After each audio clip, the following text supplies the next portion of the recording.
Hello everyone, and welcome back to another video. If this is your first time here, my name is Teham and I'm a second year dental student at ASDO. In today's video, we'll be going over my note-taking process using my iPad with Notability.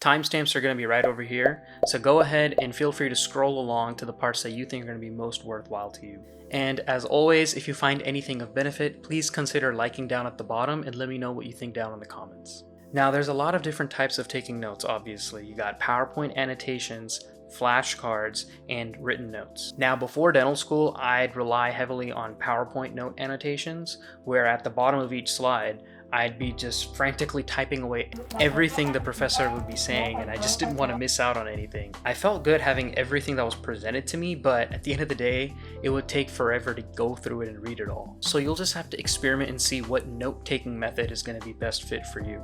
Now, if you're more of a flashcards type of person, I suggest checking out this video by Stephen Ray.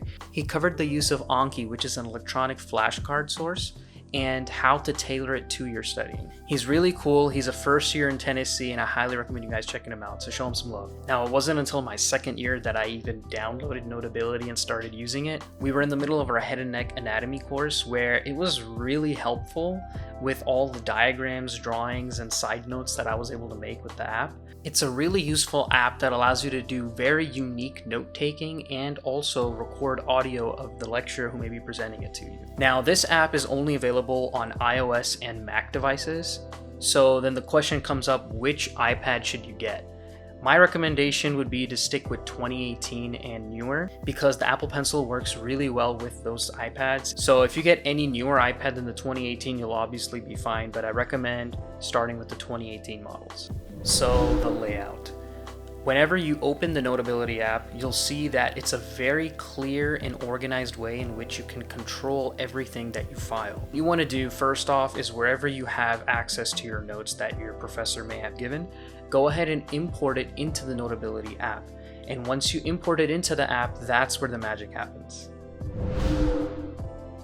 So once you import the lecture into the Notability app, that's where you're able to add or jot down any notes that you want. The really cool thing with this feature is that you're able to change the color of whatever pen that you're using. You can add pictures, you can add captions, you can do a lot of unique things. Really useful thing about being able to import a picture is that whenever we're in a class, it happens all the time where our professors send us updated or revised versions of the lecture. So they say, please use this new one, scrap the old one.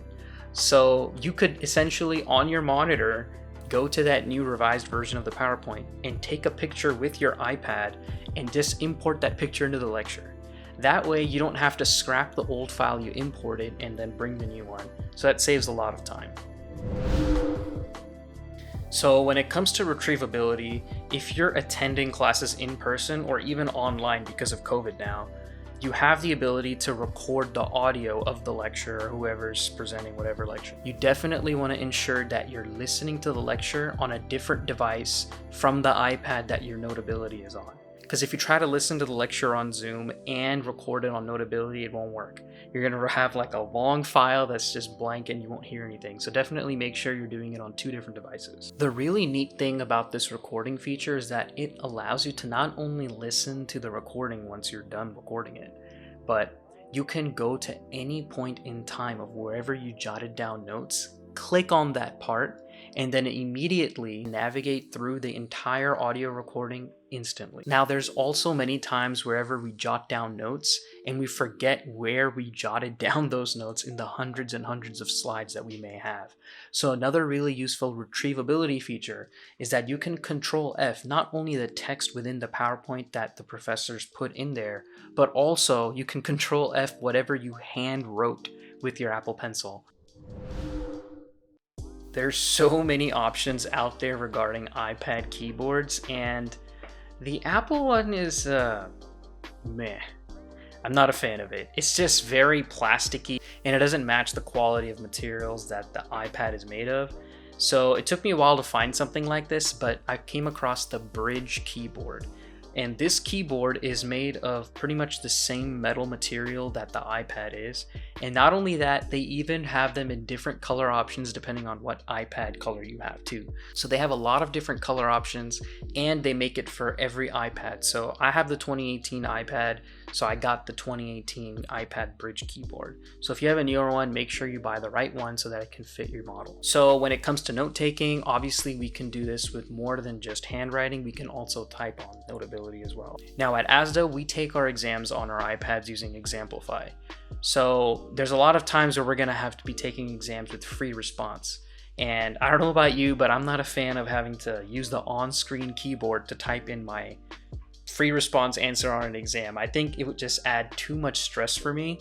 So this is where the keyboard comes in the clutch, and I'm able to just type the answer very naturally, and I just feel pretty relaxed while I'm doing it. So that's a really good feature for this keyboard. Now, this keyboard even allows you to control the brightness setting of your iPad, the volume setting. You can use the home button. There's a lot of functionality that this keyboard allows you to do because the keyboard has very much the same keys that a Mac keyboard does. So it's really useful, and I highly recommend this keyboard if you guys are in the market for one. Anyways, that wraps up this video for today. I hope you guys were able to take away something from it.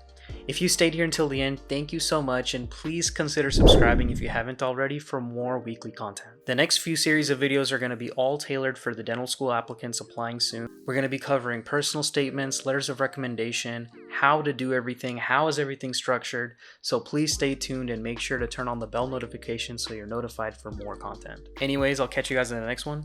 Peace.